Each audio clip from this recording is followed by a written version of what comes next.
एकमेव सत्य जिवंत देव, ब्रह्मांड नायक येशू ख्रिस्त याच्या पवित्र नावामध्ये पुन्हा एक वार मी आपल्या सर्वांचे आजच्या ह्या अभ्यासक्रमामध्ये हार्दिक स्वागत करत आहे.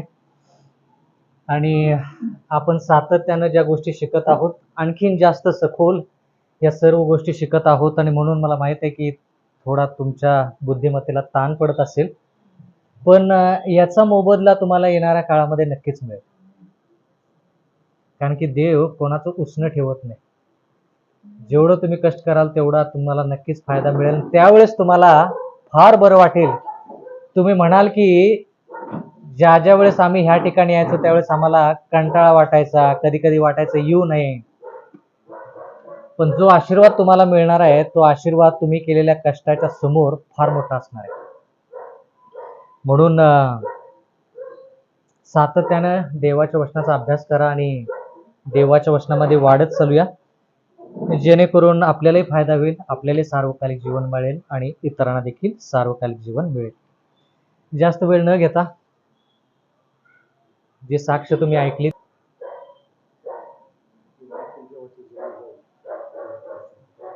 काय कारण असू शकतं?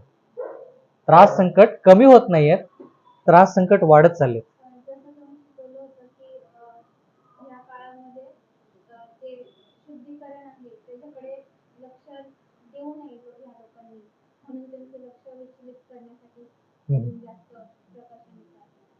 म्हणजे थोडक्यात देवाची इच्छा आहे की प्रत्येकाला सार्वकालिक जीवन मिळावं. तर ते सार्वकालिक जीवन मिळण्यासाठी देव पाहिजे तेवढा त्रास संकट तुमच्या आयुष्यात आणेल, जेणेकरून सार्वकालिक जीवन तुमचं हुकता कामा. मग तुम्हाला रोगराई येईल, तुमचा आजारपण येईल, मग तुमच्या घरातलेच कोणतरी मरण पावेल, नाही तर तुमचा ऍक्सिडेंटच होईल, मग तुमचं शिक्षणच होणार नाही, तुम्हाला नोकऱ्याच लागणार नाही, तुमचं लग्नच होणार नाही. सगळ्या गोष्टी होतील का? ह्या व्यक्तीला मला वाचवायचं. मला सांगा कोणतं महत्वाचं? ज्या यादीमध्ये मी सर्व गोष्टी मांडल्या त्या महत्वाच्या का सार्वकालिक जीवन? म्हणून अपेक्षा करा की तुमच्या आयुष्यामध्ये अशा प्रकारचे त्रास संकट नक्कीच येणार आहेत. देवाला त्रास संकट आणायला बरं वाटत नाही. देव आनंद करत नाही की बाबा हे लेकरू त्रास संकटामध्ये आहे ना, मला खूप बरं वाटतं. अजिबात नाही. देवाला माहित आहे की आपल्याकडे किती वेळ कमी आहे. आपल्याला माहित नाही ते. आपल्याला माहित नाही की आपल्याला किती कमी वेळ आहे, पण देवाला माहित आहे की किती वेळ कमी आहे आपल्याकडे. त्या कमी वेळेमध्ये त्या लेकराला सार्वकालिक जीवनामध्ये न्यायचं. म्हणून येणाऱ्या काळामध्ये जास्त त्रास संकट येतील. म्हणून हे सगळं जे आपण शिकत आहोत ना, कशासाठी? की खंबीर राहिलं पाहिजे, डगमगता कामा नये, विश्वास डगमगता कामा नये. म्हणून जेवढं होता येईल तेवढं स्पष्टरित्या मी बोलायचा प्रयत्न करत आहे. बोललेलं कळालं? म्हणून येणाऱ्या काळामध्ये त्रास संकटाकडे लक्ष देऊ नका. एखादी गोष्ट मिळाली नाही, देवावरचा विश्वास सोडून देऊ नका. देवाला म्हणा की ही गोष्ट याच्यासाठी काढून घेतलीस जेणेकरून मला चांगली गोष्ट मिळावी. एकदा एकच मुद्दा तुमच्या समोर मांडेन, तो म्हणजे एखादी गोष्ट जर देव तुमच्यातून काढून घेत असेल आयुष्यातून, तर ती याच्यासाठी की तुम्हाला त्याच्यापेक्षा चांगली गोष्ट मिळावी. म्हणून ज्या गोष्टी तुम्ही गमावता याच्याकडे लक्ष देऊ नका. अरे त्याच्यापेक्षा जास्त चांगली गोष्ट मिळणार आहे याची आशा आणि याच्यावरती विश्वास. बोलेल कळालं? गुडघे टेकू प्रार्थना करू. महान सेनाधीश परमेश्वर देवा, तुमचे आभार उपकार मानत आहोत, कारण की तुम्ही सातत्यानं आमच्या आयुष्यामध्ये आहात. आम्हाला खूप वेळेस वाटतं की ज्यावेळेस आमच्या आयुष्यामध्ये त्रास संकट येतात त्यावेळेस सैतान आमच्यासमोर आमच्या चुका, आमचं पाप आमच्या समोर दाखवतो आणि आम्ही तुमच्या समोर आमची येण्याची पात्रता नाही हे वारंवार आमच्या अंतःकरणावरती बिंबवतो. पण तरी देखील पवित्र आत्मा आमच्या अंतःकरणामध्ये कार्य करतो, आम्हाला धीर देतो, म्हणतो की लेकरा तू माझ्याकडे. आभार उपकार मानत आहोत की आमच्या ह्या कल्पामध्ये आम्ही महत्वाच्या गोष्टी शिकत आहोत. जे सत्य ह्या जगातल्या बहुतांश लोकांना माहीत नाही ते सत्य तुम्ही आम्हाला शिकवत आहात.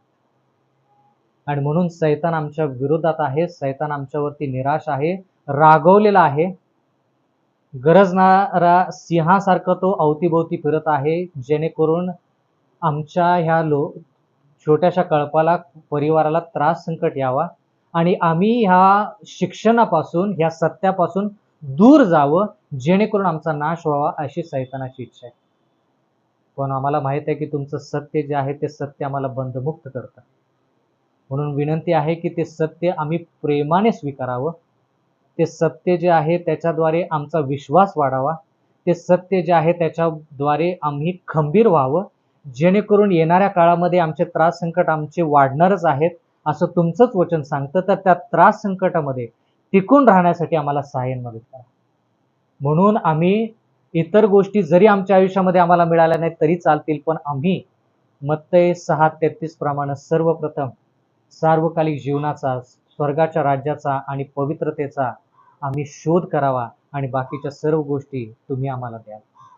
विनंती करत आहोत की आजचं जे वचन आहे ते वचन तुम्ही तुमच्या हाती घ्या. मी देखील स्वतःला तुम्हाला समर्पित करत आहे. हे सर्व तुमची जी लेकरं आहेत आम्ही सर्वजण तुमच्या चरणी समर्पित होत आहोत. एवढीच कळकळीची नागराची विनंती की आमचा अंतःकरणाचा तुम्ही बदल करा, जेणेकरून आम्हाला सर्वांना सार्वकालिक जीवन मिळेल. एवढंच नाही तर आमच्याद्वारे इतरांना देखील सार्वकालिक जीवन मिळावं अशा प्रकारची तयारी तुम्ही आमच्या अंतःकरणाची आणि आमच्या आयुष्याची करा. कारण की नम्र प्रार्थना येशूच्या नावे मागतो, म्हणून तुम्ही ऐका. पुन्हा एक वार तुमचे आभार उपकार मानतो की प्रत्येक आठवडी प्रत्येक जण ह्या ठिकाणी येऊन स्वखुशीने या ठिकाणी चित्र पूर्ण करण्याचा प्रयत्न करत आहे. काही ठिकाणी इथं थोडी बहुत चुकी होत असते, पण काय हरकत नाही. मी देखील खूप वेळेस शिकतो. तर जसं तुम्ही मला क्षमा करता तसं देव देखील तुम्हाला आणि मला क्षमा करेल आणि आपल्याला अभ्यास करण्यासाठी मदत करेल. बर, ठीक आहे. दानियल याचा दुसरा अध्याय आपण शिकलो. दानियल याच्या दुसऱ्या अध्यायामध्ये एकच वाक्य सांगा जे सर्वश्रेष्ठ आहे. एकच वाक्य दानियल 2 मध्ये. हा, भविष्य एक वाक्य सांगा जे वाक्य त्या दानियल दुसऱ्या अध्यायामध्ये सर्वश्रेष्ठ आहे. ते पूर्ण दानियल याचा दुसऱ्या अध्यायाला स्पष्टपणे प्रगट करतं, स्पष्टपणे सांगतं. एकच वाक्य. म्हणजे थोडक्यात काय, सगळं पिळायचं आणि अर्क काढायचा आणि तो अर्क मला फक्त द्या. मूर्तीद्वारे सगळं कळतं का दानियल 2 मध्ये? स्वप्न म्हटल्यानंतर सगळं कळतं का दानियल 2 मध्ये? दानियल 2 चा मुद्दा काय? दानियल 2 दानियल 4 नाही. दानियल 4 मध्ये नबुकदनेझरचा बदल झाला. दानियल 2 एकच वाक्य सांगा. अर्क पाहिजे मला, मला रस नको. सॉरी, मला ऊस नको, मला रस पाहिजे.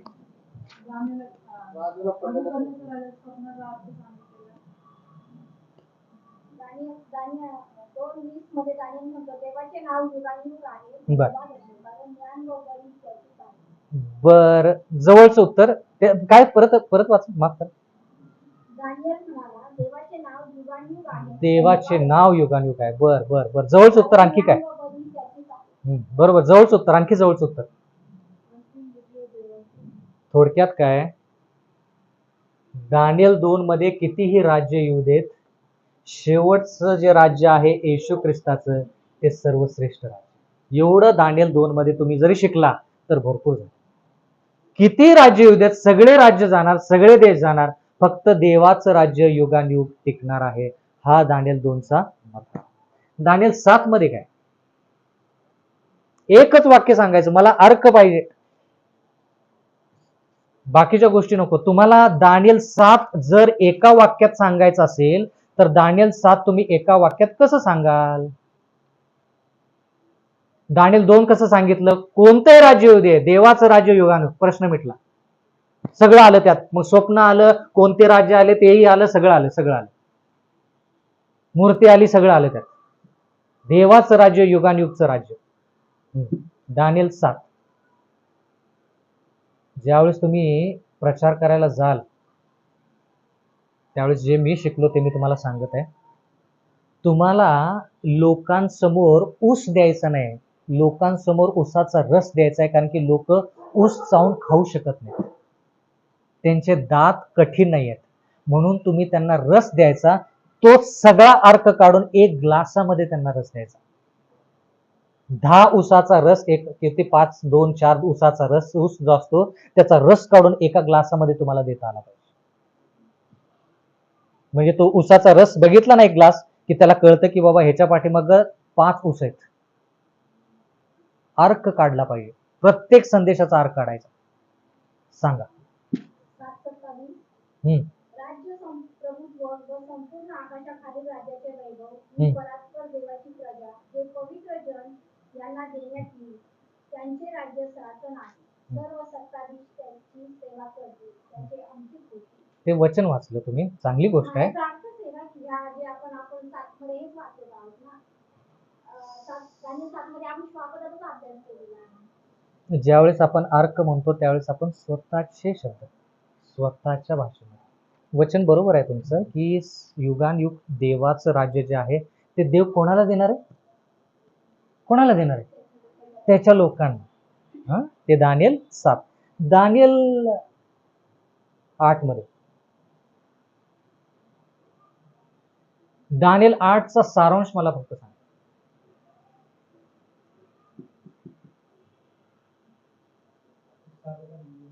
सार्वकालिक जीवन फार मोठा विचार आहे, पण अचूक सांगा. बरोबर आहे उत्तर, पण त्याच्यामध्ये अचूक पाहिजे मला.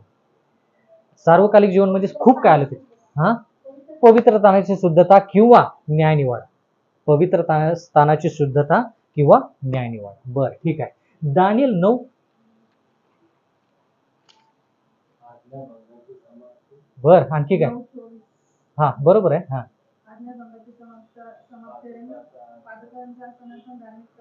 एक वाक्य सांगा.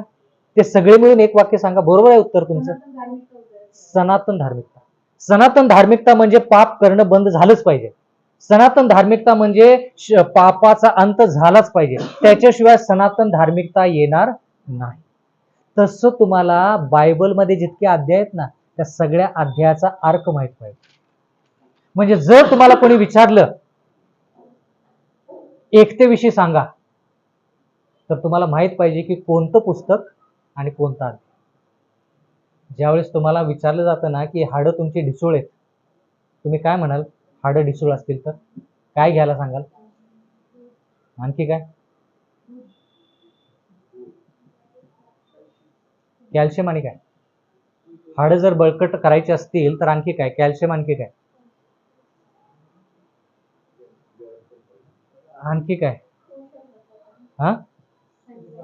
सूर्यप्रकाश. बरोबर का? कसं लगेच आठवलं तुम्हाला कॅल्शियम? हा, बरोबर आहे. सूर्यप्रकाश, व्हिटॅमिन डी, कॅल्शियम ह्या सर्व गोष्टी लगेच कशा आठवल्या तुम्हाला? कारण की तुम्ही वारंवार ऐकून ऐकून ऐकून ऐकून तुम्हाला आता एवढा सगळ्या गोष्टीचा विचार करायची गरज नाही. एक शब्द सगळ्या गोष्टी कळाल्या. तसं तुम्हाला संदेश देता आला पाहिजे. संदेश द्यायचा ना तर अर्क काढावा लागतो. तो अर्क ते जे आजार आहेत ना त्यांना तो एकच छोटासा ग्लास द्यायचा, लगेच त्याला म्हणायचं संदेशाचा अर्क, सारांश. ठीक आहे. आता दानिएल 8 आणि 9 मध्ये आपण हे पाहिलं की पवित्र स्थानाची शुद्धता झाली पाहिजे आणि त्याच्यासाठी शुद्धता होण्यासाठी सुरुवात कुठं आहे? 2300 दिवस. 2300 दिवस म्हणजे 2300 वर्ष.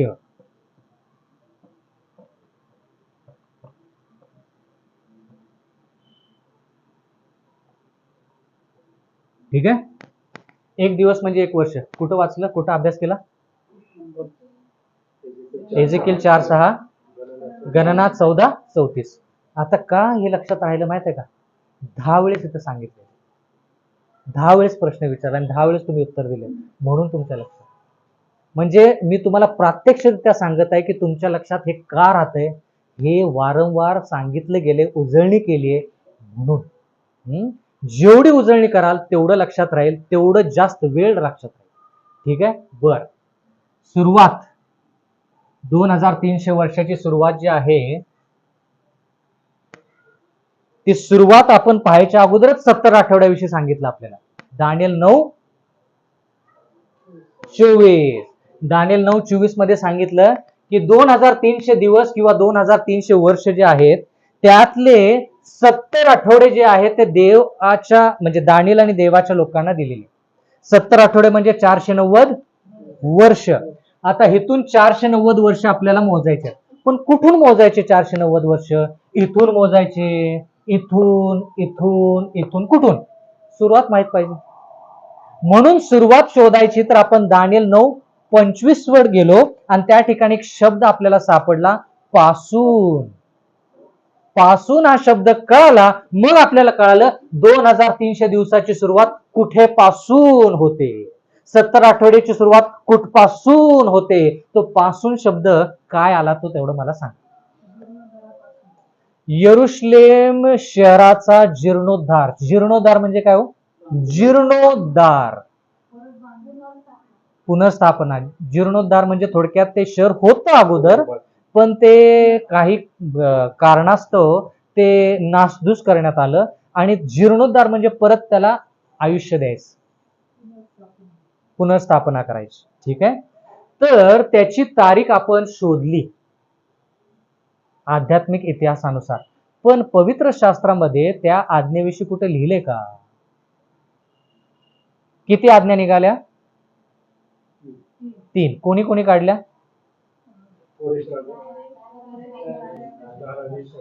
अर्थशास्त्र. बर, ठीक आहे. मग त्या आज्ञेविषयी कुठे लिहिले? एजरा 6:14 आणि एजरा 7:12 ते 28. एजरा 6:14 आणि एजरा 7:12 ते 28 मध्ये तिथं खूप काही गोष्टी लिहिल्यात. पण मला मुद्दा सांगा की जर एक देश स्थापन करायचा असेल तर मुख्य गोष्टी काय असतात त्या ठिकाणी? नाही, परवानगी मिळालेली आहे, पण त्या परवानगीमध्ये काय काय पाहिजे? त्या हुकुमामध्ये काय काय पाहिजे?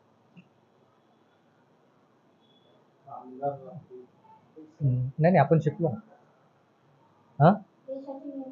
नियमावली म्हणजे थोडक्यात नियमशास्त्र पाहिजे, तिथं शासन पाहिजे, त्या ठिकाणी सरकार स्थापन झालं पाहिजे, त्या ठिकाणी न्याय व्यवस्था पाहिजे.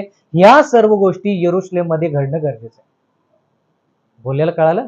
म्हणून जी आपण आज्ञा बघतो ती पहिली आज्ञा नाही जी दार्यावेशनं केली, सांगितली कोरेशने. दुसरी दार्यावेशनं पाठवली, ती पण आज्ञा नाही. तिसरी, कारण की तिसरी आज्ञा जी आहे त्याच्यामध्ये जो फरमान निघालाय तो फरमान परिपूर्ण असा आहे. ठीक आहे. त्याची तारीख आपण पाहिली 457 ख्रिस्तपूर्व. बरोबर, 457 ख्रिस्तपूर्व. बर, त्याच्यापासून किती मोजायचं आपल्याला? 70 आठवडे. सुरुवात मिळाली आपल्याला. आज्ञा झाल्यापासून, शहर बांधण्याचा फरमान निघाल्यापासून. फरमान कधी निघाला? 457 ख्रिस्तपूर्व. तिथून 490 मोजल्यावर आपण कुठे येतो?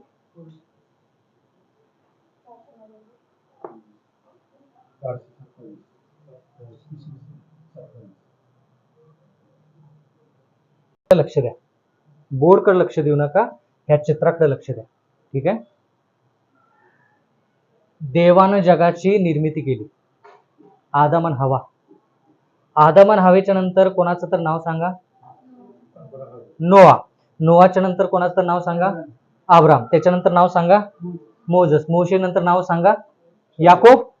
बर, याकोबाचे 12 शिष्य, 12 वंश. ते इस्रायल लोक. ते इस्रायल लोक मिसर देशात गेले, त्या मिसर देशातून ते बाहेर आले. मग त्यांनी काय केलं? यरुशलेम मध्ये राहायला सुरुवात केली. 40 वर्षानंतर ते कुठे गेले? वचनदत्त देशामध्ये गेले. पण त्या वचनदत्त देशामध्ये गेल्यानंतर ते देवासंती प्रामाणिक राहिले नाही. बरोबर. मग त्या ठिकाणी देवाचं वचन म्हणतं की देवाने नबुकदनेस्सर राजाला सांगितलं की आता त्या लोकांवर लढाई कर आणि त्या लोकांना कैदी म्हणून, गुलाम म्हणून घेऊन जा. मग ते लोक गुलामगिरीमध्ये गेले. कुठल्या? बाबेलच्या गुलामगिरीमध्ये गेले. 70 वर्ष बाबेलच्या गुलामीमध्ये घालवल्यानंतर देवाने फरमान काढायला सांगितला. कोणाला? अर्थशस्त्र राजाला फरमान काढायला सांगितला. फरमान काढल्यानंतर ते लोक कुठे गेले? यरुशलेम बांधायला गेले. बरोबर. यरुशलेम बांधायला गेल्यानंतर देवाचं वचन म्हणतं की मेदी पारशीच्या नंतर कोणतं राज्य आलं? ग्रीसचं राज्य आलं. आणि ज्या वेळेस रोमचं राज्य आलं त्यावेळेस बरोबर येशू ख्रिस्त ह्या ठिकाणी वधस्तंभावरती प्राण देतात. ते चित्र उभा होतं ते आडवं केलं जेणेकरून तुम्हाला बरोबर एका पाठीमाग एक राज्य जे आहे ते कळेल. मेदी पारशी बाबेलोनच्या काळामध्ये पण ही जुन्या करारामध्ये ही व्यवस्था होती बाबेलोन नंतर मिदो पर्शिया, मेदी पर्शिया नंतर ग्रीस, ग्रीसच्या नंतर रोम, रोमच्या काळात येशू ख्रिस्ताचा जन्म झाला. रोमच्या काळातच येशू ख्रिस्त प्राण देता झाला. रोमच्या काळातच येशू ख्रिस्त स्वर्गरोहण झाला. म्हणजे रोमचं राज्य जे आहे ते इथपासून ते इथपर्यंत आहे. जर पाय मोठे असते तर इथपर्यंत आणले असते, पावलं इथं आहेत. रोमचं राज्य इथपर्यंत आहे, इथून पुढं शेवटचा काळ किंवा हे पावलं. आणि मग जे होणार आहे, न्याय निवाडा झाला रे झाला, येशू ख्रिस्त येणार आहे कुठं सगळ्या गोष्टी पुन्हा करणार. आता कळालं का? हे सगळं जे बघताय ना तुम्ही, हे अगोदरचं येशू ख्रिस्त या भूतलावरती यायच्या अगोदर सगळे जे बघताय ना, ते हे सगळे राज्य आहेत. पाठीमागे गेला, बाबिलोनच्या पाठीमागे गेला तर मग मोशे, मग त्याच्या अगोदर कोण, त्याच्या अगोदर कोण, मग आदम आणि हवा. परत सांगू परत सांगतो. देवानं सृष्टी निर्माण केली, त्याच्यानंतर आदम आणि हवा, आदम आणि हवेनंतर नोआ, नोआच्या नंतर कोणाचं नाव घेतलं? अब्राहम, अब्राहमाच्या नंतर मोशे. मोशेच्या काळात हे पवित्र स्थान बांधण्यात आलं. बरोबर का? मग मोशेच्या काळापासून हे पवित्र स्थान आहे, पण येशू ख्रिस्त अजून यायचं आहे. मोशेच्या काळात येशू ख्रिस्त नव्हता आला, म्हणजे येशू ख्रिस्त भविष्यात येणार आहे. मग मोशेच्या लोकांनी हे कोकरू जे आहे ते सांगितलं की हे कोकरू येशू ख्रिस्ताला दर्शवू का? कारण की येशू ख्रिस्त येणार आहे. आलाय का? नाही आला. मग मोशेच्या नंतर याकोब, याकोब नंतर मग 12 जे वंश आहेत ते कुठे गेले? गुलामगिरीमध्ये गेले. 12 वंश जे आहेत ते गुलामगिरीमध्ये गेले. मग मोशेने त्यांना बाहेर आणलं आणि मग वचनदत्त देशामध्ये घेऊन गेले. वचनदत्त देशामध्ये घेऊन गेल्यानंतर, दुधामाचा देश, त्याच्यामध्ये घेऊन गेल्यानंतर देवाच्या लोकांनी बंड केलं, खूप काय केलं.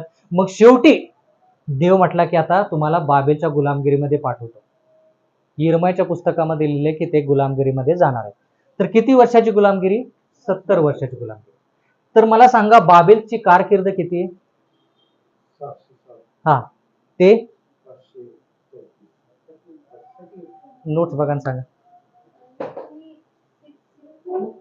हा हा 513. हा, किती वर्ष झाले ते एकूण? बरोबर का? आठवतं का? 66 वर्ष का नाही आठवत? आठवतं. मग गुलामगिरी किती वर्षाची आहे? 70 वर्ष. किती झाले? म्हणजे आता गुलामगिरी अजून किती वर्ष राहिली? जवळपास 4-5 वर्ष राहिली. मग ती गुलामगिरी आता कुठं पोहोचणार? मेदी पार्शीमध्ये. बरोबर, गणित तंतोतंत. म्हणून गणितासारखं अचूक विज्ञान, सायन्स कोणतंच नाही. मेडिकल सायन्स मध्ये पण अंदाज, ही गोळी घ्या 2 दिवसानं बरं वाटेल, वाटलं तर 2 + 2 4, ह्याला गणित म्हणायचं. म्हणून गणित आवडता विषय असला पाहिजे आपला. बर, मेदी पारशी. मेदी पारशीच्या काळामध्ये 70 वर्ष पूर्ण झाले रे झाले. देव बघा किती चांगला आहे की 1 दिवस किंवा 1 वर्ष देखील जास्त नाही, लगेच फरमान काढला. काय फरमान काढला? सगळ्या लोकांनी कुठे जायचं? यरुशलेमकडे जायचं आणि काय करायचं? बांधणी करायची. मग मेदी पारशी नंतर ग्रीसचं राज्य आलं. ग्रीसच्या राज्यानंतर रोमचं राज्य आलं. रोमच्या काळामध्ये येशू ख्रिस्त आला, त्यानं जन्म घेतला आणि त्या ठिकाणी तो काय झाला? वधस्तंभावरती, म्हणजे त्यानं बाप्तिस्मा घेतला, मग त्यानं सेवा केली आणि वधस्तंभावरती प्राण देता झाला. त्याच काळामध्ये तो स्वर्गरोहण झाला. हे सगळं तुम्हाला रोमच्या काळामध्ये पाहिलं. कळालं का? मग त्यावेळेस पासून रोमचं काळ. रोमचे किती भाग आहेत? हा पहिला भाग, तो दुसरा भाग. पहिला भाग फक्त लोखंड, दुसरा भाग लोखंड आणि माती. लोखंड आणि मातीचा भाग कधी सुरू झाला? मग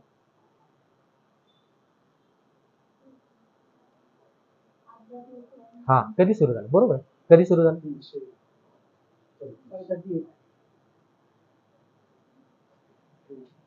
सुरुवात जवळपास 476 पासून आहे, पण मंडळीची स्थापना जी झाली रोमन कॅथलिक, म्हणजे शासकीय जो अधिकार मिळाला तो 538 पासून.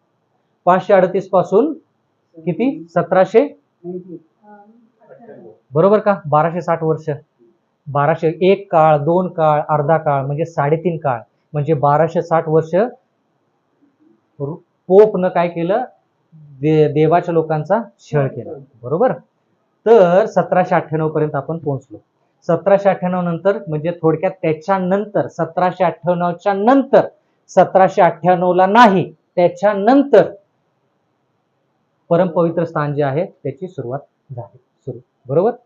तर हे आहे असं जे मांडणे आहे ह्याच्यावरून तुम्हाला कळेल की येशू ख्रिस्त रोमच्या काळात आला, त्याच्या अगोदरचं राज्य होते ग्रीस, त्याच्या अगोदरचे राज्य मीडो पर्शिया, त्याच्या अगोदर बाबिलोन. बर, 457 जे आहे ते आपण इथली तारीख बघत आहोत. आता इथल्या तारखेकडून आपल्याला येशू ख्रिस्ताच्या जन्माकडे जायचंय ना, जन्म आणि मृत्यूकडे. मग आता मीडो पर्शिया, ग्रीस आणि रोमकडे गेलो पाहिजे. मग मला सांगा 457 वरून आपण 490 मोजणार आहोत. 457 मोठं का 490? म्हणून काय करायचं, 457 वजा करायचं. वजा केलं, मागच्या वेळेस किती मिळालं आपल्याला? 26. पण आपण काय म्हणालो, ख्रिस्तपूर्व पासून इसवी सन कडे जात असताना मधी 0 वर्ष नाही म्हणून 1 वर्ष वाढवायचं. म्हणून किती तारीख मिळाली आपल्याला? 27 इसवी सन.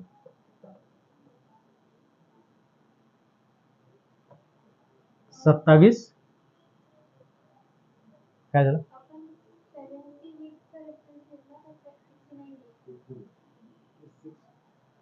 आपण या ठिकाणी बरोबर आहे तुमचा प्रश्न, 490 का 483. आपण हे शिकलो की 70 वर्षाचा जो आठवडा आहे त्याचे 2 भाग आहेत, एक 69 आठवडे आणि नंतरचा 17वा आठवडा. गोंधळ झाला का? बरोबर, 490 मधून केलं तर इथं आपण 31 इसवी सनला येतो, बरोबर. पण जर आपण जास्त गोंधळ नको, साध्या सोप्या गोष्टी करूया.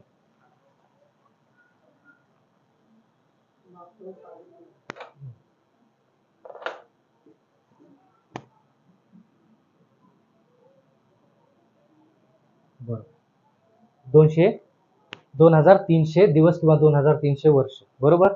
पण आपण 70 आठवड्याविषयी विचार करत आहोत ज्याची संख्या सुरुवात इथूनच आहे. तर त्याच्यामध्ये लिहिले दानिएल 9:25 वाचा. दानिएल 9:25. हे कळून येऊ दे व समजून घे की यरूशलेमेचा जीर्णोद्धार करण्याची आज्ञा झाल्यापासून कधी सुरू झाली आज्ञा? आज्ञा कधी निघाली? 457. हा, पुढे. अभिषिक्त अधिपती असा जो तो येईपर्यंत हा 7 सप्तकाचा अवकाश आहे. 7 सप्तकाचा अवकाश आहे आणि 62 सप्तके लोटल्यावर बर 7 आणि 62 एकूण किती झाले? 69. तर 69 वर्ष, सॉरी 69 आठवडे म्हणजे हे 70 आठवडे आहेत. तर 69 आठवडे म्हणजे किती वर्ष? यातून 7 कमी करायचे. एक आठवड्यात किती दिवस असतात? 7. 7 दिवस म्हणजे 7 वर्ष. तर इथून 7 वजा केले 483. इथून 483 जर मोजले तर आपण कुठं पोहोचतो? 27 इसवी सनला पोहोचतो. पण आता जरा लक्ष द्या, 27 इसवी सन ही तारीख कशी आली? इथं बेरीज आहे, बेरीज करून आपल्याला ती तारीख मिळाली. पण बायबल मधून जर आपल्याला थोडं ह्याच्याविषयी विचार करायचा असेल तर कसं? लूक याचा 2रा अध्याय आणि 1लं वचन वाचा. 2रा अध्याय 1लं वचन. त्या दिवसात असे झाले की सर्व जगाची नावनिशी लिहिली जावी अशी कैसर ऑगुस्तस याची आज्ञा झाली. बर, कैसर ऑगुस्तसनं काय केली? आज्ञा काढली की सर्व लोकांची जनगणना झाली पाहिजे. येशू ख्रिस्ताच्या जन्माच्या वेळेसची गोष्ट आहे ती. मग त्याच्यानंतर येशू ख्रिस्ताला वाचवण्यात आलं, मग सर्व गोष्टी झाल्या, मग येशू ख्रिस्त लहानाचा मोठा झाला. मग आपण 42 वर्षाकडे जाऊया, 41 पासून वाचूया. त्याचे आईबाप म्हणजे येशू ख्रिस्ताचे आईबाप दरवर्षी वरांगण सणात हा यरूशलेमेत जात असत. बर, 42 आणि तो 12 वर्षाचा झाला हा तेव्हा ते त्या सणातील रिवाजाप्रमाणे तेथे गेले. 12 वर्षाचा झाला असताना, आता इथं आपल्याला काय मिळालं? त्याचं वय मिळालं. 12 वर्ष त्याचं वय आपल्याला मिळालं. बर, आता मग 12 वर्षाचा तो आहे हे तारीख नाही, वय. वय वेगळं आणि त्या वयामध्ये तारीख जी आहे ती वेगळी. हे वय झालं. तुम्ही मागं मला प्रश्न विचारला होता मागच्याच आठवडी की येशू ख्रिस्ताचं वय काय ज्यावेळेस त्याचा बाप्तिस्मा झाला होता. आता लूक 2 मध्ये त्याचं वय सांगितले. आता लूक 3 कडे जाऊया आणि पहिलं वचन वाचूया. लूक 3:1. तिबेरियस कैसर याच्या राज्यात बर, लूक 2 मध्ये कोणता कैसर होता? ऑगस्ट. मराठीमध्ये ऑगस्ट. हा, कैसर ऑगस्ट. हा राजा कोणाच्या वेळेस होता? येशू ख्रिस्ताच्या जन्माच्या वेळेस होता. पण आता इथं लूक 3 मध्ये असं लिहिलंय की कोणाचं कार्य आहे, कोणाचं काळ आहे? टिबेरियस कैसर जो आहे, म्हणजे पहिला कैसर ऑगस्टो जो आहे तो निघून गेला. मग त्याच्यानंतर तिबेरियस हा कैसर आला. त्या काळामध्ये त्यानं 15 वर्ष राज्य केलं. म्हणजे किती वर्ष राज्य केलं त्यानं? 15 वर्ष. बरोबर. मग 15 वर्ष त्यानं ज्यावेळेस तो 15 वर्षात तो कार्यरत होता त्यावेळेस काय झालं ते आपण बघूया. लूक याचा 3रा अध्याय आणि 22 वाचूया. 21. सर्व लोकांनी बाप्तिस्मा घेतला हा व येशूनी बाप्तिस्मा घेऊन प्रार्थना करत असता हा असे झाले की आकाश उघडले गेले. हा पवित्र आत्मा देहरूपाने कबुतराप्रमाणे त्याच्यावर उतरला हा आणि आकाशातून अशी वाणी झाली, तू माझा प्रिय पुत्र आहे, तुझ्याविषयी मी संतुष्ट आहे. बरोबर. मग आता येशू ख्रिस्ताचा बाप्तिस्मा झाला तर त्याचं वय काय होतं ते पुढच्या वचनामध्ये वाचा. येशूने आपल्या कार्याचा आरंभ केला तेव्हा तो सुमारे 30 वर्षाचा होता. बरोबर का?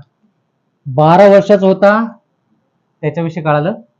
30 वर्षाचा होता सुमारे म्हणजे जवळपास 30 वर्षाचा असताना त्यानं बाप्तिस्मा पण घेतला आणि कार्य सेवा पण सुरू केली.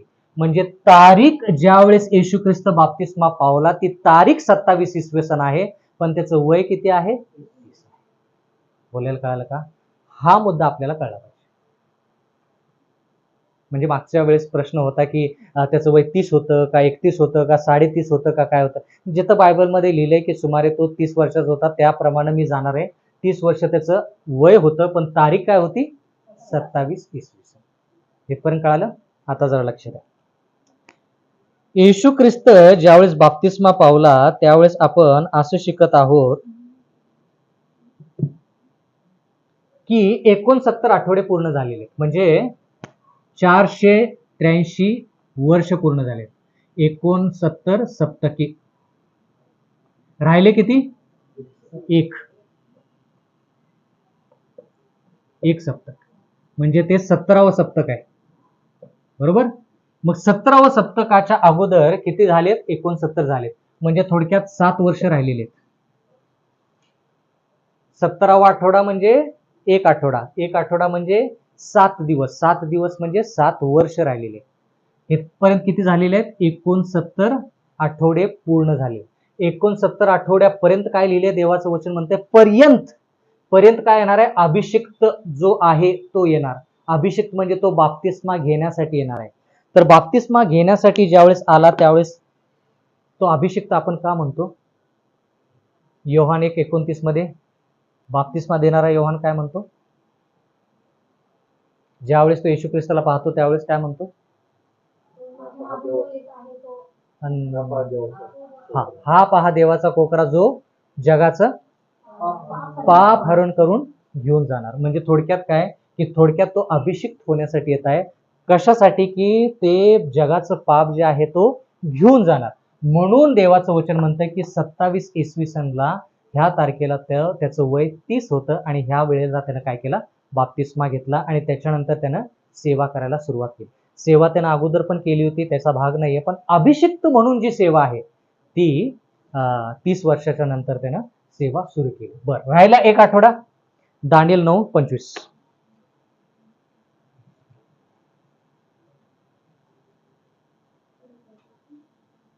दानिएल 9:25.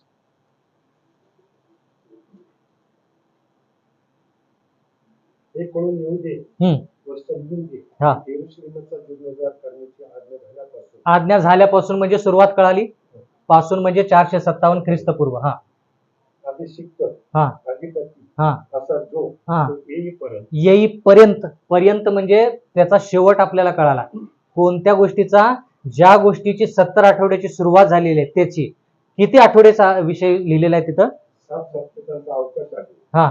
तो 62 सप्तके लोटल्यावर लोटल्यावर का तिथं असं लिहिलंय ज्यावेळेस 69 आठवडे संपतील त्यावेळेस? नाही, लोटल्यावर. लोटल्यावर काय होईल पुढं?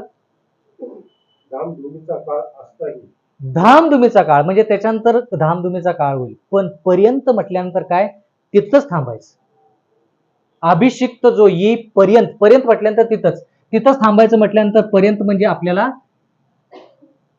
69 आठवड्यापर्यंतच विचार करायचा. येशू ख्रिस्त जोपर्यंत बाप्तिस्मा घेईपर्यंत जे लिहिले ना शब्द, ते 69 आठवड्याचा आहे. 69 आठवडे म्हणजे 483 दिवस जर मोजले इथून, तर 483 दिवस मोजा आणि सांगा मला इथून. 483 दिवस जर मोजले तर किती होतात?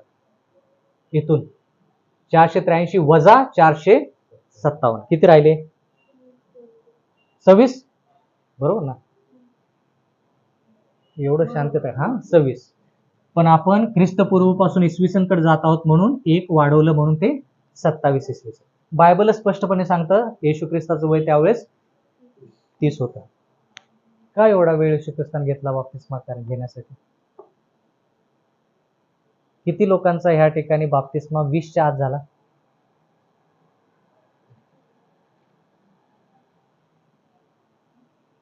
20च्या नंतर? 30च्या आत? 30च्या आत किती जणांचा झाला? का एवढा वेळ लागला असेल? तुम्हाला काय एवढा वेळ लागला? काय उत्तर असेल का तुमच्याकडे? ज्ञान नव्हतं. बरोबर बरोबर, अगदी बरोबर. हा, म्हणजे ज्ञानामध्ये आपण वाढत होतो ज्यावेळेस आपल्याला कळालं की बाबा मी नेमकं कशाची सही करत आहे. कोऱ्या कागदावरती सही केलेली नाही आपण आपलं आयुष्य ख्रिस्ताला दिलंय त्याची सही केलेली आहे. म्हणजे आतून पुढं माझं आयुष्य देवा ख्रिस्त तुझ्या नावावरती मी काय केले? माझं सही केलेली आहे. म्हणजे थोडक्यात जोपर्यंत आपल्याला कळत नाही की ख्रिस्ती आयुष्य म्हणजे काय आणि त्यानुसार आपण चालत नाही तोपर्यंत आपण बाप्तिस्मा घेऊ शकत नाही. म्हणून बाप्तिस्मा लहान लेकरांचा होत नाही. कारण की येशू ख्रिस्ताला पण या ठिकाणी सर्व गोष्टी समजून त्यानं बाप्तिस्मा या ठिकाणी घेतलेला. बरोबर. आता पुढे शिकूया. पुढे काय वाचलं आपण? दानिएल 9:25च्या पुढे. धामधुमीचा काळ असताही नगर रस्ते व खंडक या सर्व बांधली 62 सप्तके संपल्यावर हा अभिषिक्तचा वध होईल. अभिषिक्तचा वध होईल म्हणजे अभिषिक्त कोण आहे आता? येशू ख्रिस्त. येशू ख्रिस्ताचा वध होईल असं देवाचं वचन सांगतं. 62 सप्तक्यापर्यंत होईल का 62 सप्तके झाल्यानंतर? मग 62 सप्तके झाल्यानंतर म्हणजे कधी? मी जूनच्या 5 तारखेनंतर तुम्हाला भेटणार आहे. म्हणजे कधी भेटणार आहे? 5 तारखेनंतर. कधी? 5 तारखेनंतर म्हटलं मी. 5 तारखेला म्हटलं का? तसंच इथं 62 सप्तके संपल्यावर अभिषिक्ताचा काय होईल? वध होईल. म्हणजे तो बलिदान करेल. पण कधी? 63व्या सप्तकामध्ये, 64, 65, 66, 67, 68, 69, 70 कधी? हे आपण शोधलं पाहिजे. 69 आठवड्यापर्यंत आपल्याला कळालं की त्याचा वध नाही झाला. 69 आठवड्यापर्यंत त्यानं काय केलं? म्हणजे 69 आठवड्या संपला त्यावेळेस त्यानं बाप्तिस्माच घेतला होता. त्या ठिकाणी त्याचा वध झाला नव्हता. वध होणे म्हणजे त्याच्यानंतरच वध झाला पाहिजे. 69 आठवड्यामध्ये तर वध होणार नाही. बरोबर का? तिथपर्यंत आपल्याला कळालं. 62 आठवड्यानंतर होणार आहे पण 69 आठवड्याच्या आत नाही होणार. कारण की 69 आठवड्यावरती त्यानं बाप्तिस्माच घेतलेला आहे आणि बाप्तिस्माच्या वेळेस त्याचा वध झालेला नाही आपल्याला वचनातून माहिती आहे. वध कधी झाला? बाप्तिस्म्याच्या नंतर. आता बाप्तिस्म्याच्या नंतर वध झाला म्हटल्यानंतर ते शोधलं पाहिजे आपल्याला. काय लिहिलंय तिथं? स्वतःसाठी नाही. बर, वध होईल. बर, पुढे. वध होईल पण त्याला काही उरणार नाही. हा. आणि जो अधिपती हा. त्याचे लोक नगर व पवित्र स्थान. परत एकदा. 62 सप्तके झाल्यानंतर त्याचा वध होईल. त्याच्यानंतरचं वाक्य वाचा. 62 सप्तके संपल्यावर अभिषिक्ताचा वध होईल हम्म. व त्याला काही उरणार नाही हा आणि जो अधिपती येईल बर. त्याचे- आता इंग्लिश भाषेमध्ये याचं व्यवस्थित उदाहरण मांडलेलं आहे की तो वध पावेल पण स्वतःसाठी नाही, असं इंग्रजी भाषेमध्ये लिहिलंय. नॉट फॉर हिमसेल्फ, म्हणजे तो वधला जाईल पण स्वतःसाठी नाही. येशू ख्रिस्त स्वतःसाठी वधला गेला का इतरांसाठी? इतरांसाठी. म्हणजे थोडक्यात काय की त्यानं पाप स्वतःवरती घेतलं आणि त्या पापामुळे त्याचं बलिदान त्याला करावं लागलं. बर, पुढे वाच. व त्याला काही उरणार नाही हा. आणि जो अधिपती येईल हा. त्याचे लोक नगर व पंचस्थान उद्ध्वस्त करतील बर, पुढे. त्याचा अंत पुराणे होईल हम्म. आणि युद्ध अंतापर्यंत चालेल बर. सर्व काय उजाड होण्याचे ठरले आहे बर, पुढचं वचन. तो पुष्कळ लोकांबरोबर एक सप्तकाचा पक्का करार करेल हा, आता एक आठवडा आहे ना, त्या आठवड्यामध्ये काय करणार आहे ते बघूया. एक आठवड्यामध्ये म्हणजे 17व्या आठवड्यामध्ये येशू ख्रिस्त काय करणार आहे ते आपण बघूया. 17व्या आठवड्यामध्ये तो काय करेल? खूप लोकांशी करार करेल. करार करेल म्हणजे काय? करार करेल म्हणजे काय? करार, बरोबर. करार म्हणजे कशाच्या बाबतीत करार करेल? मी परत येईन. बर. करार करेल म्हणजे थोडक्यात की जर तुम्ही माझा स्वीकार केला तर मी तुम्हाला निश्चित सार्वकालिक जीवनाची हमी, सार्वकालिक जीवनाचा करार. तुम्ही मला तुमचं अंतःकरण द्या, मी तुम्हाला सार्वकालिक जीवन देईन. त्याला म्हणायचं करार. तर हा करार जो आहे तो एक आठवड्यासाठी करेल. बरोबर. पुढे वाचा. अर्ध सप्तकापर्यंत हा, तो यज्ञ व अन्न बली बंद करेल काय लिहिले? अर्ध्या सप्तका पर्यंत. पर्यंत म्हणजे काय? पासून म्हणजे काय? सुरुवात. पर्यंत म्हणजे काय? बर. अर्धा सप्तक म्हणजे किती सांगा मला? अर्धा आठवडा म्हणजे किती? 3.5 दिवस. 3.5 दिवस म्हणजे किती वर्ष? 3.5 वर्ष. आता 27 पासून 3.5 वर्ष मोजा आणि सांगा. मग पर्यंत पोहोचतो आपण 30 आणि अर्ध. बरोबर का? पण जरा लक्ष द्या, ज्या वेळेस येशू ख्रिस्त बाप्तिस्मा पावला त्यावेळेस पासून आपण जर 3.5 मोजलं तर 30 इसवी सन. बरोबर. इसवी सन 30 संपल्यानंतर आणखी किती? अर्धा वर्ष. मग ते कोणत्या इसवी सन मध्ये गेलं? 31 इसवी सन. म्हणजे 31 इसवी सन पर्यंत तो काय करेल? जे यज्ञ याग जे बळी आहे ते काय करेल? बंद करेल. परत एकदा ते वचन सर्वांचं लक्ष आहे का? 17व्या आठवड्याविषयी शिकायचं चाललंय. 69 आठवड्यापर्यंत तिथं लिहिलंय की पर्यंत तो काय येईल? अभिषिक्त येईल आणि त्याचा बाप्तिस्मा होईल. त्याच्या अगोदर वध नाहीये, कारण की येशू ख्रिस्ताचा वध बाप्तिस्माच्या अगोदर झाला नाही. त्याच्यानंतर 62 सप्तके संपल्यावर त्याचा वध होईल. मग 62 सप्तके संपल्यावर म्हणजे कधी? 63, 64, 65, 70, 80, 90 काय असेल ते. मग ती तारीख आपण शोधून काढली की पुढे लिहिलंय की एक आठवड्याच्या काळामध्ये तो लोकांसाठी करार करेल. मग एक आठवड्यासाठी म्हणजे 7 वर्षासाठी तो करार करेल. पण 7 वर्षाचा करार पूर्ण व्हायच्या अगोदरच 3.5 वर्षापर्यंत, पर्यंत म्हणजे तिथंच थांबायचं, पुढे जायचं नाही. 3.5 वर्षापर्यंत तो काय करेल? जे हे बळी चढवतले जायचे ना, हे कोकर वगैरे, तो बंद करेल. ते वाक्य परत वाचा. तो पुष्कळ लोकांबरोबर एक सप्तकाचा पक्का करार करेल. हा. अर्ध सप्तकापर्यंत अर्ध सप्तकापर्यंत तो काय करेल? यज्ञ व अन्न बली बंद करेल. यज्ञ व अन्न बली बंद करेल. हे शब्द कुठं वाचले? यज्ञ व अन्न बली बंद करेल. बर, आणखी कुठं वाचले? बरोबर आहे, बरोबर आहे. हा हा, आणखी कुठं वाचले? बर. हा हा, आणखी कुठं वाचले? अन्न बली, यज्ञ बली, कोकरू वधन वगैरे हे कुठं वाचलं? लेव्याच्या पुस्तकामध्ये. तर येशू ख्रिस्ताचं हेच वचन म्हणतं की 3.5 वर्ष पूर्ण झाले रे झाले, तो काय करेल? इथं प्राण देता होईल आणि हे सगळं जे आहे ना सुरू, सगळ्याला काय करेल? बंद करेल. तंतोतंत शब्दो शब्दी अक्षरशः जे आपण शिकतोय तेच हे चाललंय.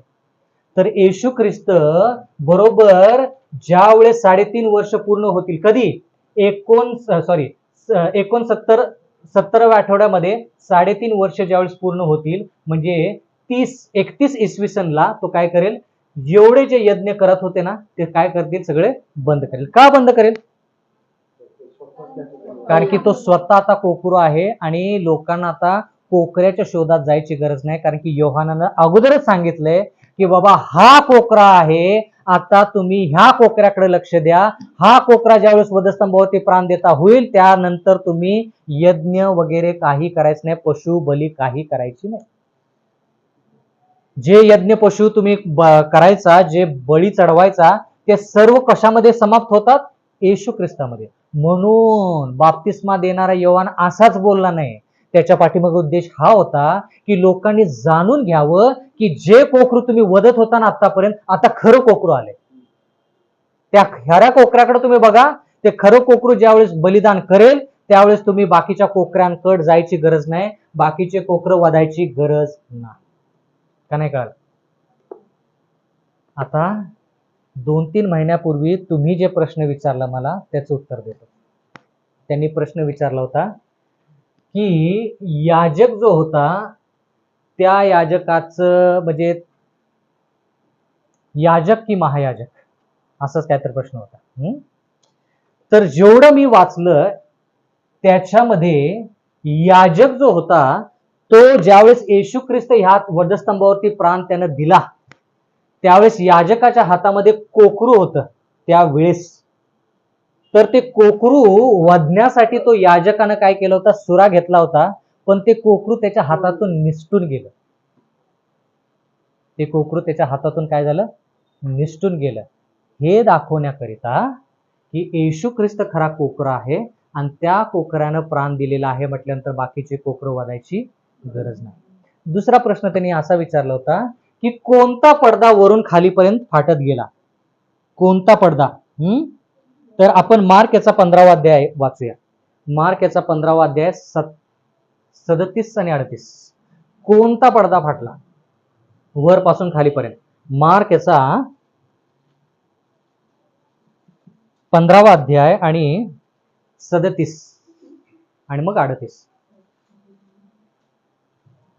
तेव्हा हा मग येशूने लोकांनी आरोळी मारून प्राण सोडला. बर, येशूने प्राण दिला म्हणजे त्याचा प्राण गेला, खऱ्या कोकऱ्याचा प्राण गेला. बर, मग काय झालं? तेव्हा पवित्र स्थानातील पडदा, पवित्र स्थानातील पडदा हा वरपासून खालपर्यंत फाटून उभारला. बर, आता तो पडदा कोणता? बर, पुढे वाचा.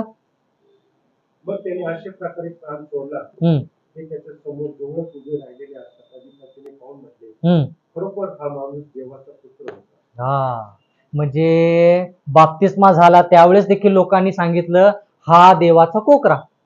मरण पावला त्यावेळेस देखील लोक काय म्हटले, खरंच हा काय होता, देवाचा पुत्र होता, देवाचं कोकरू होतं. आता जरा लक्ष द्या, पडदा वरून खाली फाटला.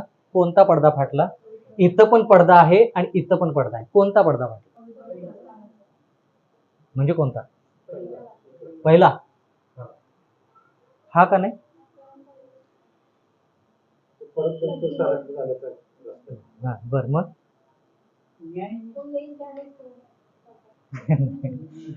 तिथली विधी बंद नाही, हा पवित्र स्थानातली विधी बंद नाही, ती चालू राहणार आहे. म्हणजे परमपवित्र स्थानातल्या विधीसाठी कोकरू बदलं पाहिजे. मग हा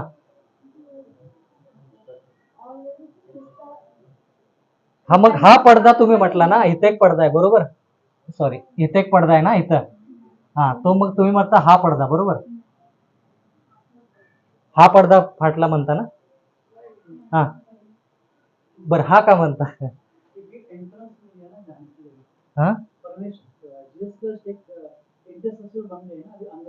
हाँ तो यहाँ से अंदर गए ना इधर. आता ही दुसरी जी सेवा आहे ती आपल्यासाठी देवाने मोकळी केली. तुम्ही तर भूपेरी प्रार्थना तुम्ही म्हणाला की ह्या पडदा काढून टाकला जेणेकरून येशू ख्रिस्त आता इथं जाणार, बरोबर असं बोलताय ना. मग हाच प्रश्न विचारलाय मी तुम्हाला की हा पडदा फाटला का हा पडदा फाटला? मग हा पडदा इथंच आहे असं म्हणताय तुम्ही. मग त्याचा अर्थ असा की देवाची जी सेवा आहे ती देवाची सेवा वार्षिक 7वा महिना 10वा दिवस ते अजून चालू पाहिजे. मग हा देवाची सेवा बंद झाली, मग कोणता पडदा फाटला पाहिजे? दुसरा पडदा. हा पवित्र स्थान हेच आहे ना, सगळं पवित्र स्थान.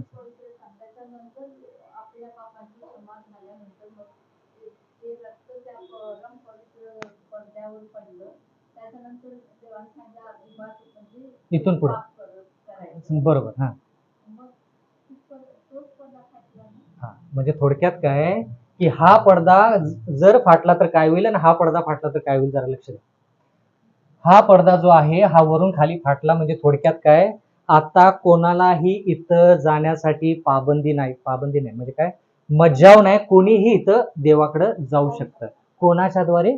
येशू ख्रिस्त. बोलायला कळालं?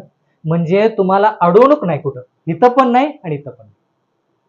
म्हणून जो पडदा पवित्र स्थान आणि परम पवित्र स्थानाच्या मध्ये आहे, तो पडदा जो आहे तो वरपासून खालीपर्यंत फाटला. 3 पडदे होते का तिथे? नाही, 1 आणि 2. आता ते 2300 दिवसाची पूर्तता झाली तेव्हा म्हटलं की प्रभू येशू ख्रिस्त परम पवित्र स्थानात गेला. मग त्याला तो पडदा काही गरज नाही, इथून फक्त इथं गेलाय तो. पडदा फाटण्याचं जे काम आहे ते एवढंच दर्शवतं की इथून पुढे तुम्हाला आणि मला ख्रिस्ताद्वारे सरळ सरळ देवाकडे जाता येतं. अगोदर काय, कोकरू घ्या, मग ते याजकाला द्या, मग ते याजकानं कापायचं, मग रक्त घ्यायचं, मग ते शिंपडायचं, परत यायचं, बाबा पाप करू नको, मग 7 महिने 9 दिवस हेच करायचं, मग 10व्या दिवसापर्यंत वाट बघायची. हे आता काय, प्रार्थना करायची, पापाची क्षमा मागायची. पण त्यावेळेस पृथ्वीवरचा पडदा होता तो फाटला दाखवलेला आहे ना. बरोबर. मग तोच पडदा सांगतोय मी. पडदा फाटलेला आहे. मार्क 15 मधला जो मंदिर आहे ते मंदिर भूतलावरचं मंदिर. तो पडदा जो आहे तो पवित्र स्थान आणि परम पवित्र स्थानाच्या मधला पडदा जो आहे तो फाटलाय. बोलायला कळालं? तो भाग आहे.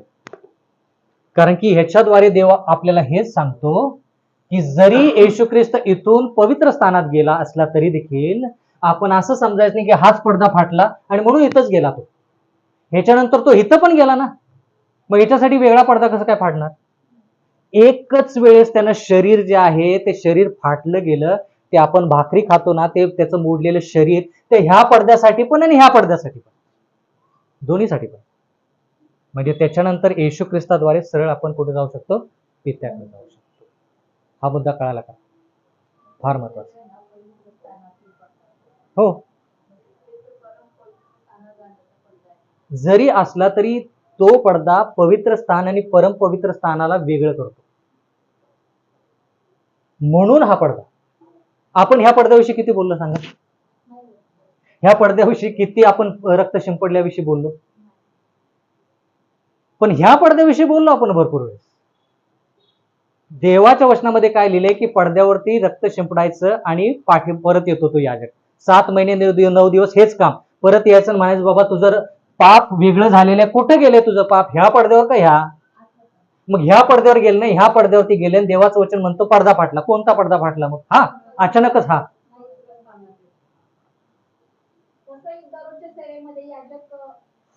तेच सांगायचं, पडद्यावरती रक्त शिंपडायचं. बोलायला कळालं?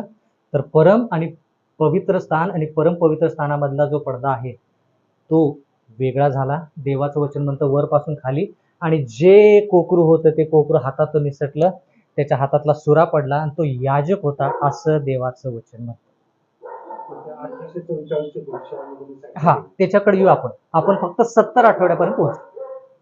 70 आठवड्यापर्यंत, पण त्यातल्या अर्ध्या आठवड्यापर्यंत पोहोचले. पूर्ण 70 आठवडा झालाय का? नाही. पण देवाचं वचन म्हणतं की येशू ख्रिस्ताने पुष्कळ संगती 1 आठवड्यामध्ये करार केला. मग आता आठवड्याच्या मध्येच तो मरण पावला, तर मग 1 आठवड्याचा करार कसं काय केला 1 आठवड्यामध्ये?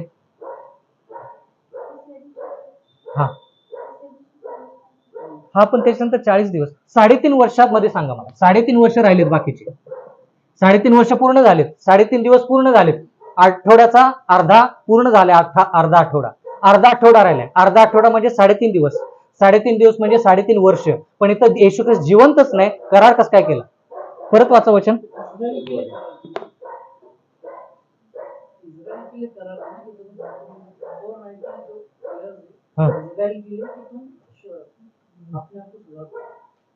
नहीं, वो तो यहाँ से ही है ना. 1 सप्ताह का करार उन्होंने बहुत सारे लोगों के साथ, उसके बारे में बात यहाँ तो है ही. हाँ सांगा, परत वाचा ते वचन. अर्धा सप्तकामध्ये 1 सप्तकामध्ये तो करार करेल. दानियल 9:27 आहे का बघा. बरं सांगा, वाचा परत. तो पुष्कळ लोकांबरोबर एक सप्ताहाचा पक्का करार करेल. हा, कसं काय करायला आता मला सांगा. अर्ध्या आठवड्यामध्येच तो मरण पावला. बाकीचे 3.5 वर्ष. त्यानंतरही जे विश्वास ठेवून त्याच्या हा, येशू ख्रिस्त त्या ठिकाणी जिवंतच असावा गरजेचं नाही. त्याच्या शिष्यांच्या द्वारे, प्रेषितांच्या द्वारे त्यानं 3.5 वर्ष आणखीन लोकांबरोबर करार केला. प्रेषित जे आहेत, शिष्य जे आहेत, त्यांनी येशू ख्रिस्ताची साक्ष दिली. आम्ही येशू ख्रिस्ताला स्पर्श केले, आम्ही येशू ख्रिस्ताला पाहिलेलं आहे, त्याची साक्ष आम्ही तुम्हाला देत आहोत. असं करून त्यांनी देखील कोणासंती करार केला? पुष्कळ लोकांसंती करार केला राहिलेल्या 3.5 वर्षामध्ये. ख्रिस्ताचं बलिदान ही काही छोटी घटना नाही. घटना नाही, बरोबर. मग 31 इसवी सनला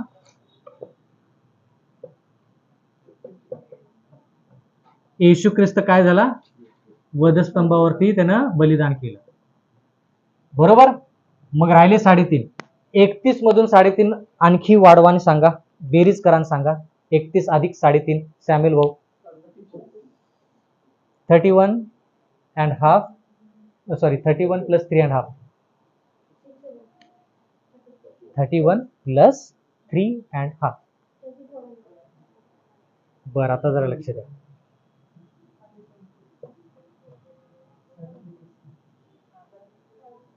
बरोबर का?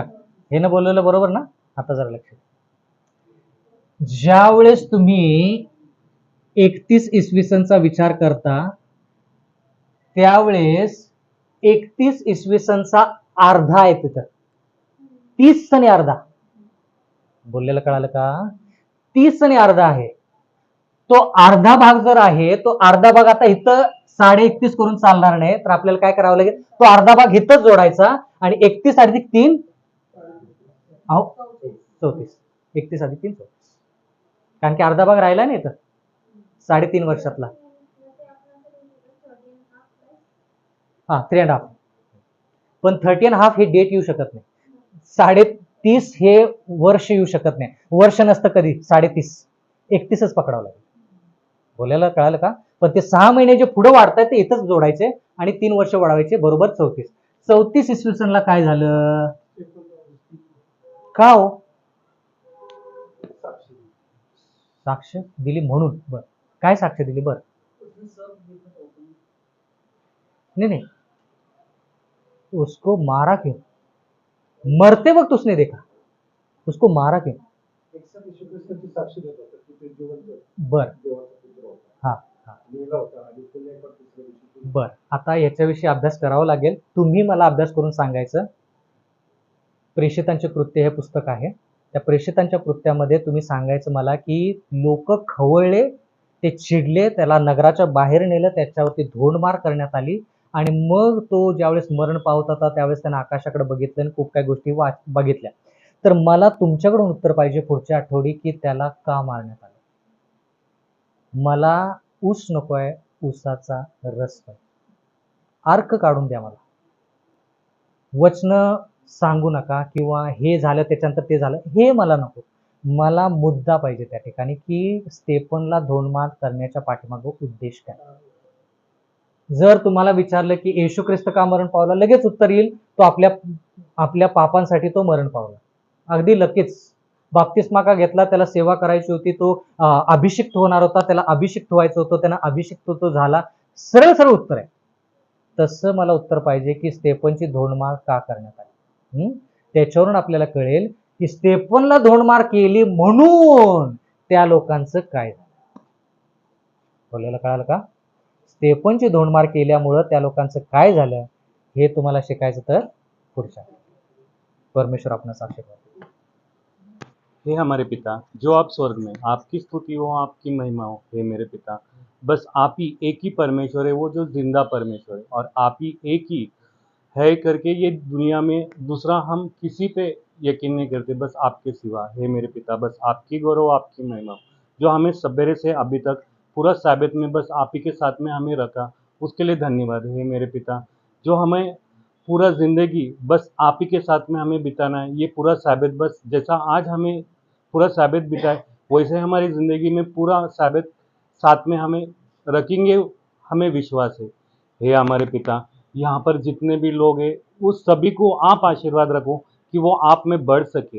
हे मेरे पिता, जो भी हम यहाँ सीख रहे वो याद रखने को हमें ज्ञान और बुद्धि देना, कि हम वो और भी गहराई से हम पढ़ सके और दुनिया को बता सके आपके बारे में। हे मेरे पिता, आइजैक को जो भी वहाँ पर जॉब का मिला है उसके लिए धन्यवाद। हे मेरे पिता, उस पे पण आप इतना आशीर्वाद रखो, उतना ज्ञान और बुद्धि देना कि वो भी आपका वचनों द्वारा वो चल सके। हे मेरे पिता, बस हम आप पे निर्भर है। हे मेरे पिता, यहाँ से आगे पण जहाँ भी हम जाएंगे, जो भी बोलेंगे, बस वो आप ही का वचन द्वारा हम बात कर सके। हे मेरे पिता, हमें अच्छे से नींद देना कि कल सवेरे पण उठ के आपके साथ में फिर से बने रहिए। हे हमारे पिता, आपकी गौरव, आपकी महिमा हो। ये प्रार्थना मैं प्रभु यीशु के नाम से मांगता हूँ पिता, आमीन। ये